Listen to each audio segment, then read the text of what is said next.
E aí, pessoal, beleza? Tudo jóia? Então, o encontro de hoje é para a gente trabalhar um conceito de trabalho, entendeu, né? E o conceito de trabalho mecânico é um conceito de trabalho diferente da nossa compreensão cotidiana, da linguagem coloquial de trabalho.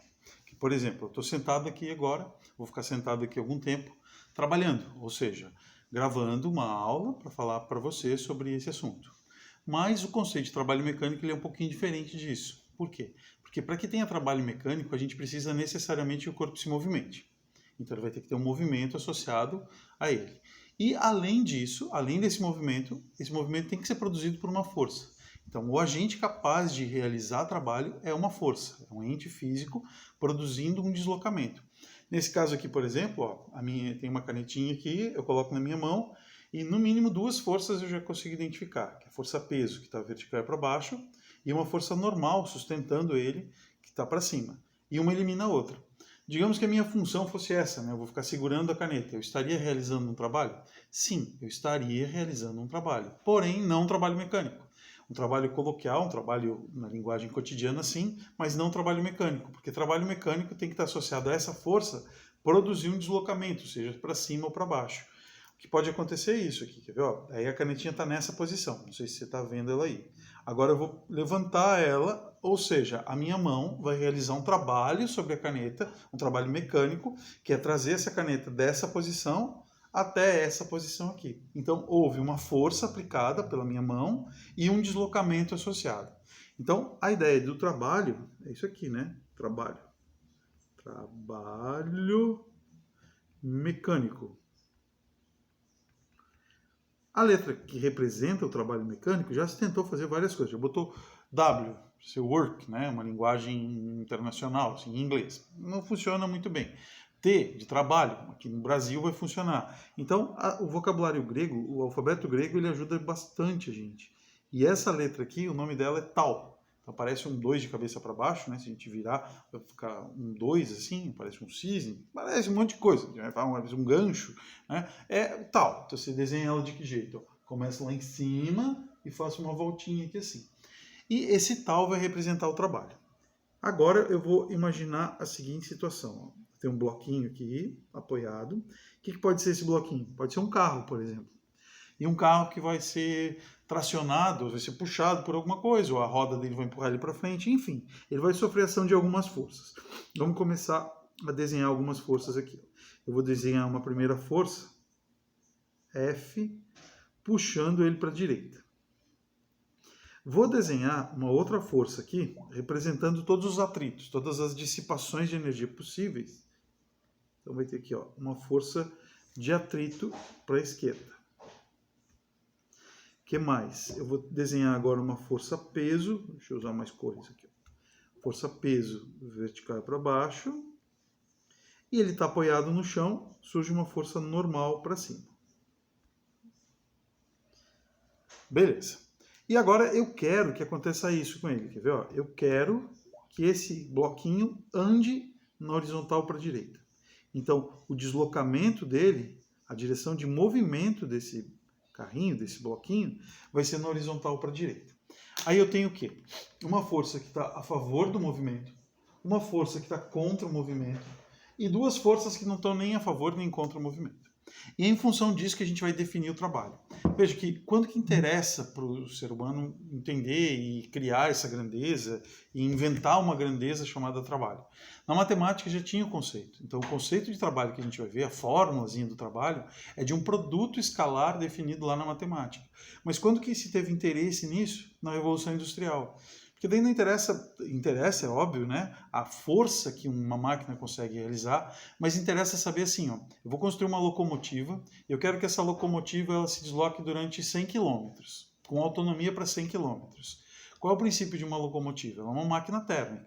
Você precisa queimar o carvão, aí aquele carvão queimado vai fornecer calor para uma água, a água vai virar vapor e o vapor da água é que vai produzir a rotação, ou vai movimentar um pistão, enfim, o mecanismo é que vai determinar o que vai acontecer com o ciclo dessa água.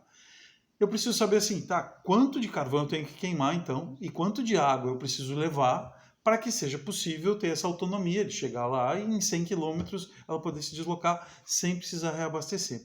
E observa, quando você estiver assistindo filme que tenha no Velho Oeste, a construção de ferrovias nos Estados Unidos, eles sempre gostam de mostrar esse tipo de coisa.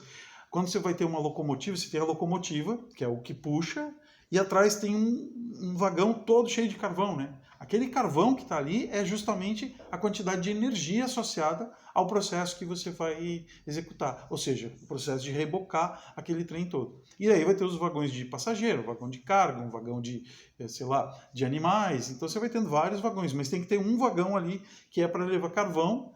E eu não sei te dizer mesmo se vai ter água ali dentro. Acredito que não, a água fica só retida na caldeira. E aí isso desperta, porque não interessa mais tanto a força que está sendo feita, mas a capacidade que isso aqui tem de aumentar a velocidade, diminuir a velocidade, ou seja, associar isso a uma quantidade de energia. Então vamos dar uma olhada nesse conceito. Observe nessa figurinha assim. Essa força F, ela está na mesma direção e sentido do movimento. Então a gente diz que a força F, ela realiza um trabalho. E pelo fato dela estar a favor do movimento, registra bem isso que eu vou falar, ó, a força F ela está a favor do movimento, ela vai realizar um trabalho chamado trabalho motor. Ó, o F está para a direita e o D está para a direita. Então a gente diz que ela realiza o trabalho e esse trabalho é chamado de trabalho motor. Por que motor? Que vem a ideia assim dele movimentar. Essa força F é a que é capaz de movimentar o corpo. Eu quero ir para a direita, deixa eu só focalizar de novo aqui. Eu quero ir para a direita e essa força está me ajudando, né? É no sentido de ajudar aquele movimento. Quer ver? A força de atrito, o vermelhinho, está para a esquerda. Aí ele está para a esquerda, está atrapalhando o movimento. Então eu vou desenhar aqui, ó, a força de atrito, o Fzinho, está para a esquerda e o deslocamento é para a direita. Nesse caso, ela atrapalha. Então a gente diz que ela realiza um trabalho, pessoal, realiza trabalho, só que esse trabalho é chamado de resistente. Tem T. Ou letra, meu Deus. Mas tudo bem. Então, quando está a favor do movimento, o trabalho é motor. Quando está contra o movimento, o trabalho é resistente. E se você observar lá, ó, normal e peso, elas não estão nem contra o movimento, nem a favor do movimento. Se você pensar assim na força de atrito, né, ó, o peso produziu a força normal nesse caso. E a força normal provocou a força de atrito. Então, de uma forma indireta, ela está relacionada à força de atrito. Mas diretamente não, ela não contribui e nem atrapalha. Então a gente diz que o peso e a normal, nessa condição, elas não realizam trabalho. Então, quer ver? Para que a gente tenha trabalho, então, o que é importante observar? A existência de trabalho. Preciso que exista uma força. Sim, eu preciso da força. Preciso que essa força produza um deslocamento.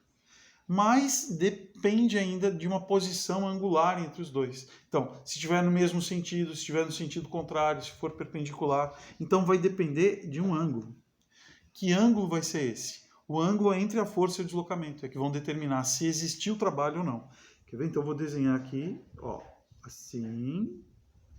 Aí, uma força aplicada desse jeito aqui, F, e eu quero que o bloquinho ande na horizontal desse jeito aqui, D. O ângulo que interessa para a gente é o ângulo formado entre a força e a direção de deslocamento. A direção do deslocamento dele é na horizontal. Então é esse ângulo aqui que a gente vai marcar, o ângulo alfa. Quer ver? Se você lembrar assim lá de decomposição de vetores, tem uma componente desse vetor F que está perpendicular ao movimento, ou seja, para cima, junto com a força normal, que não vai realizar trabalho. Mas uma componente dessa força, que seria o F na direção X, ela vai realizar trabalho. E em função dessa força Fx, é que a gente pode compreender como vai ficar a fórmula. Vai aparecer aqui, ó. Esse pedacinho aqui é o Fx, que é F cosseno do ângulo. Aí, daí que vem a fórmula do trabalho. Não daí que vem a fórmula do trabalho, eu estou sendo bem simplista nisso, né? Mas a compreensão é isso, ó. Essa força F cosseno é a componente da força que realiza trabalho. Por causa da definição, mas a definição de trabalho ela é matemática. Vai ser isso aqui, ó. Deixa eu escrever aqui. Trabalho vai ser F D cosseno do ângulo. Aí você pode me perguntar, mas por que é o cosseno? E se medisse o ângulo aqui para cima, não ia ser o seno?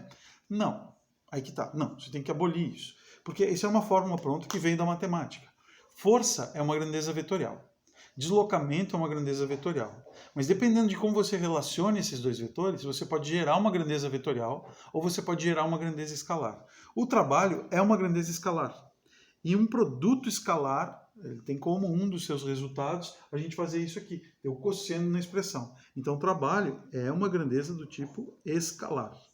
Ou seja, o trabalho não tem direção e sentido. Você não diz, o trabalho foi 200 joules para a direita, 300 joules para a esquerda. Não. Você pode dizer assim, o trabalho foi positivo porque o sistema ganhou energia, o trabalho foi negativo porque o sistema perdeu energia, dependendo da convenção.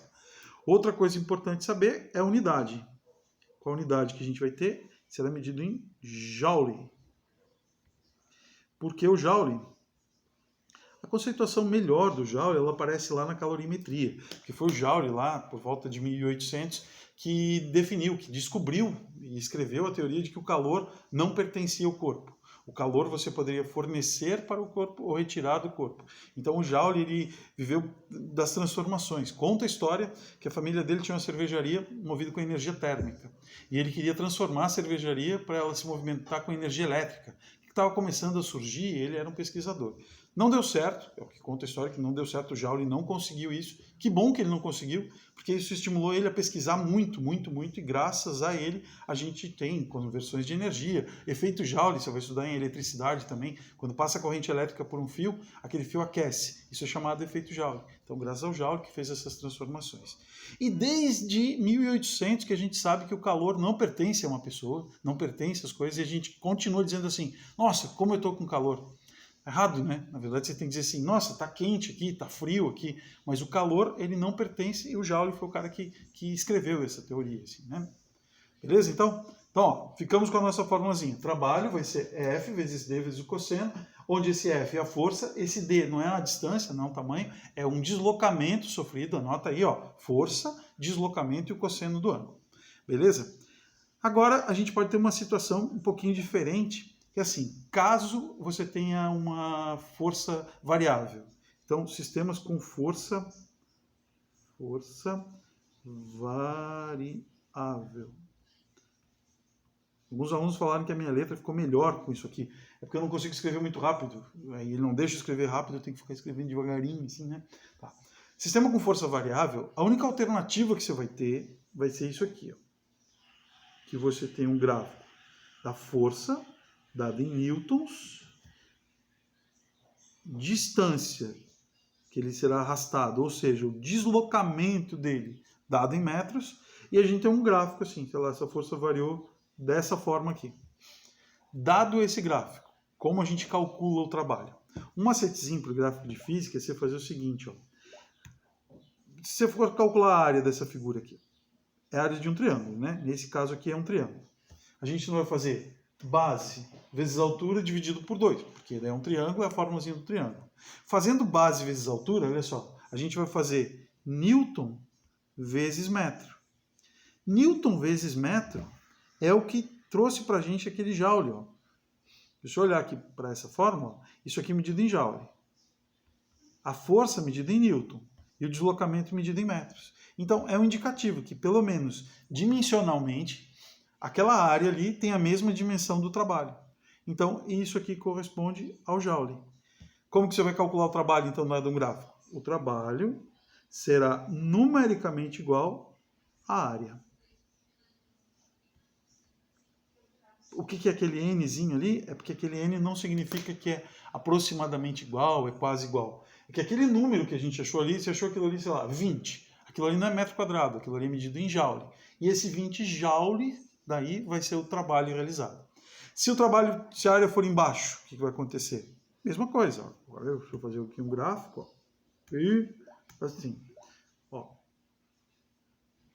Qualitativamente só, né? Assim. Então, eu tenho aqui um gráfico da força e deslocamento. E aconteceu isso aqui com a força que atuava sobre um corpo. Desse jeito. Então, a força teve, vamos botar assim, esse comportamento aqui. Então, ela era na parte de cima durante um tempo, na parte de baixo durante um tempo. Como que a gente vai calcular o trabalho aqui? Claro que eu teria que colocar os valores ali, né? Mas de saída a gente já pode pensar assim. Eu vou calcular essa área aqui, no caso aqui ficou um trapézio, poderia ser qualquer coisa. E vou calcular a área de baixo. Deixa eu pintar diferente aqui para ficar bonitinho. Essa área de baixo. Nos dois casos, a área que dá o trabalho é a área que dá o trabalho. E aí, a parte de cima, como a força aplicada está positiva para um deslocamento positivo, esse trabalho aqui será positivo. Lembra que trabalho positivo é um trabalho do tipo isso aí, motor.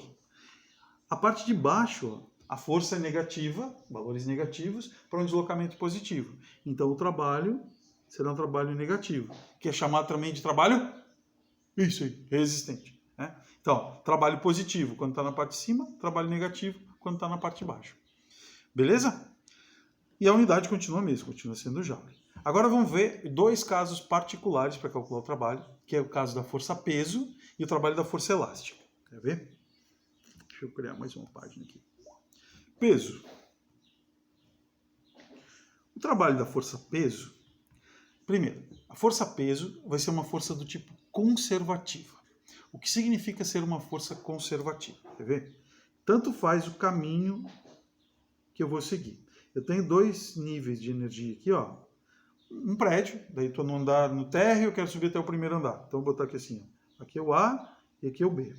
E eu quero levar uma caixa, uma bolinha, do A até o B. Não do ponto A até o ponto B, do nível A até o nível B. Então eu vou fazer com que essa bolinha aqui suba e chegue nessa posição aqui. Essa bolinha saindo daqui, chegando até aqui, ela teve um deslocamento. Então, ela teve um deslocamento assim. Ela subiu. Qual a força que eu fiz para subir essa bolinha? Agora que vem alguns detalhezinhos, né? Para essa bolinha subir, no mínimo, eu tenho que fazer uma força igual ao peso. Ou seja, ela vai subir com velocidade constante. Então vai ter uma força para cima, que é a minha força motora, que vai levar a bolinha para cima, até ela chegar lá. Então ela vai chegar lá em cima, pronto. O trabalho realizado por essa força aqui vai ser isso, ó. Trabalho é F vezes D vezes o cosseno do ângulo, que é o trabalho que eu fiz, né? Aí, observa só, a força e o deslocamento, eles estão na mesma direção e no mesmo sentido. Então, essa força ela é uma força motora. E o ângulo entre os dois é 0 graus. O cosseno do ângulo, agora, vai ser igual a 1.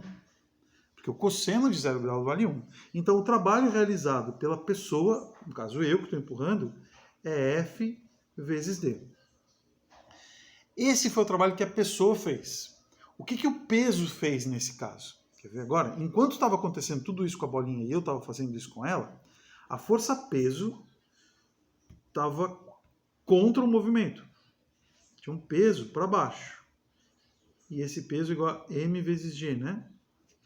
Então, o trabalho da força-peso, ele vai ser isso aqui, ó. É a força, que é o peso, vezes o deslocamento que a bolinha sofreu. Nesse caso, olha para a figura lá que eu fiz. O deslocamento está para cima, mas o peso está para baixo. Está atrapalhando o meu movimento. Como o peso está atrapalhando o movimento, nesse caso aqui, o trabalho do peso será negativo. Porque o ângulo entre o deslocamento que está para cima e o peso que está para baixo, o ângulo entre esses dois vetores é 180 graus. E o cosseno de 180 graus, ele vale menos 1. Se a gente substituir na fórmula aqui, ó, o trabalho igual a FD vezes menos 1, vai dar um trabalho negativo. Se eu deixar o corpo cair agora, eu quero que ele desça só pela ação da gravidade. Se eu quiser que ele desça só pela ação da gravidade, o peso não vai estar a favor? Você já ouviu a expressão assim, para baixo todo santo ajuda? É isso, porque daí o trabalho do peso vai ser um trabalho positivo. Então, resumindo isso tudo, ó. Resumo, deixa eu trocar a tinta aqui. Resumindo, vai ficar assim. O peso, tá aqui a bolinha, e o peso do corpo é sempre vertical para baixo. Desse jeito. Eu quero que esse corpo suba ou desça. Isso é o que vou definir. Então, eu vou fazer assim. Ó. Quando eu quiser que o deslocamento dele seja para cima, eu quero que o corpo suba. O trabalho do peso vai ser negativo. Por quê? Eu quero que o corpo suba e o peso está atrapalhando o movimento dele. Como que a gente vai calcular o trabalho do peso? O trabalho do peso vai ser mg, que é o peso. E aí, por uma questão de formalismo, assim, os formulários utilizam isso, Ao invés de se usar um D para deslocamento, se usa um ΔH de altura, né? Altura, não é de altura, é do inglês, né? Daí esse H é altura, vem da altura em inglês. A gente bota assim, ó, um ΔH, com um sinalzinho negativo na frente. Por quê? Ficou horrível esse sinalzinho negativo. Deixa eu fazer de novo. Ficou muito pequenininho. Deixa eu consertar ele aqui. Não precisa botar o sinal negativo, que eu quero botar porque eu estou te mostrando um negócio, né? Então, eu vou botar o sinal negativo. Isso vai ser igual a menos mg. Porque isso eu vou botar no final do problema, se eu quiser, né? Eu sei que quando ele está subindo, o trabalho do peso é negativo. Agora, eu quero que o corpo desça. Para que o corpo desça, o trabalho será positivo. Um trabalho do tipo, isso, motor. Então, daí o trabalho do peso será mg ΔH positivo. Pensa, né? Na descida o peso ajuda, o trabalho é positivo. Na subida o peso atrapalha, então o trabalho vai ser negativo. E o fato de ser uma força conservativa, observa aqui essa figura. Agora eu vou fazer uns riscos aqui, tá? Quer ver? Eu quero que essa bolinha saia desse nível A e vá para esse nível B, mas siga esse caminho aqui, ó, assim. Ou então, eu quero que ela saia do nível A e vá para o nível B e siga esse caminho aqui, ó, assim. Ou, quer ver? O último ou, ó, eu quero que saia daquele nível ali, peraí, daquele nível ali, chegue lá em cima, por esse caminho aqui, ó.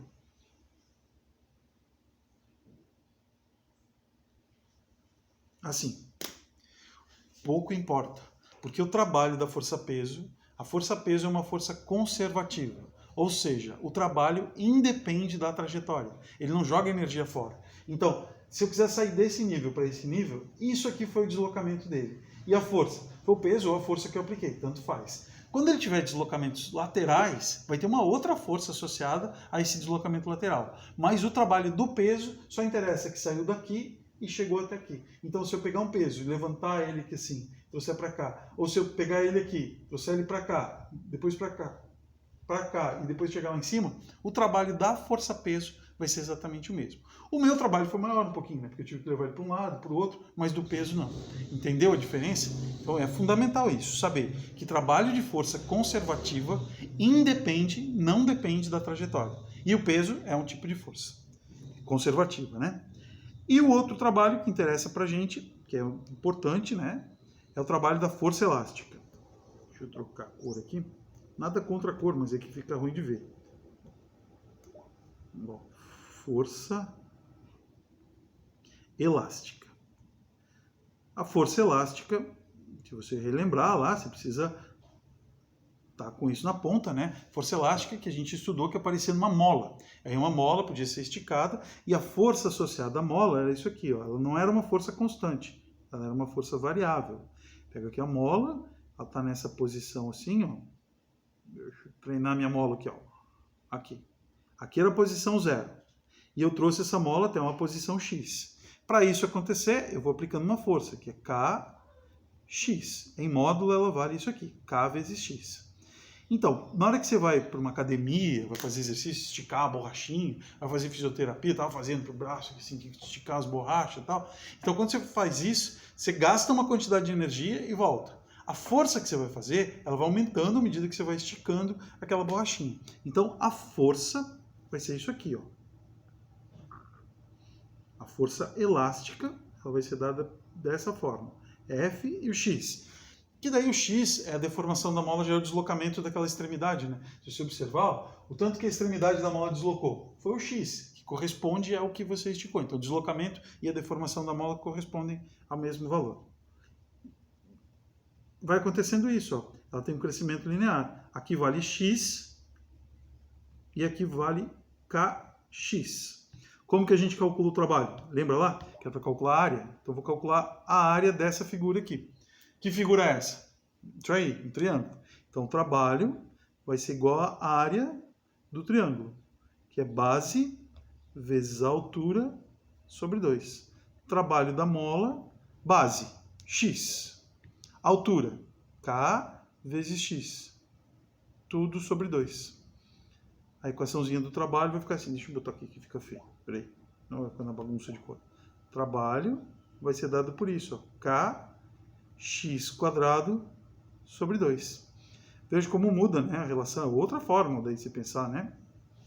Não precisa botar ângulo nenhum, porque obrigatoriamente para puxar a mola você não pode puxar envezado, assim, né? Porque senão a mola vai deformando. Para onde você levar, ela vai te acompanhar. Então o ângulo vai ser 0 graus sempre. E o trabalho que você vai realizar, e que a mola vai realizar sobre você, caso vai empurrar, vai ser dado por isso, ó, kx² sobre 2. Por que não ficou só kx²? Se a força fosse constante, ficaria kx². Mas como ela vai variando, né, a energia acumulada ela vai aumentando proporcional ao x ao quadrado, certo? Beleza? Então, ó, fazendo a síntese do que a gente viu, você precisa saber que o trabalho é uma grandeza escalar, ela é medida em joules. Se a força estiver a favor do movimento, o trabalho vai ser positivo. Se a força estiver contra o movimento, o trabalho vai ser negativo. A favor do movimento, trabalho motor. Contra o movimento, trabalho resistente. O trabalho da força-peso é um caso particular do trabalho, e esse trabalho da força-peso ele vai ser assim. Se eu quiser que o corpo desça, o trabalho vai ser positivo, o trabalho da força-peso positivo, que ele vai ser motor. Se eu quiser que o corpo suba, o peso atrapalha, o trabalho vai ser resistente. E o caso particular da força elástica tem um formulário próprio para calcular a força Kx, para calcular o trabalho kx² sobre 2. O x é a deformação, o k é a constante elástica da mola. Beleza? Aí ainda, caso você tenha força constante, você pode usar aquela formulazinha, F vezes D cosseno do ângulo. Se o sistema tiver força variável, aí você tem que calcular a área através de um gráfico. Beleza? Então tá, agora falta resolver exercício, né? Guiné.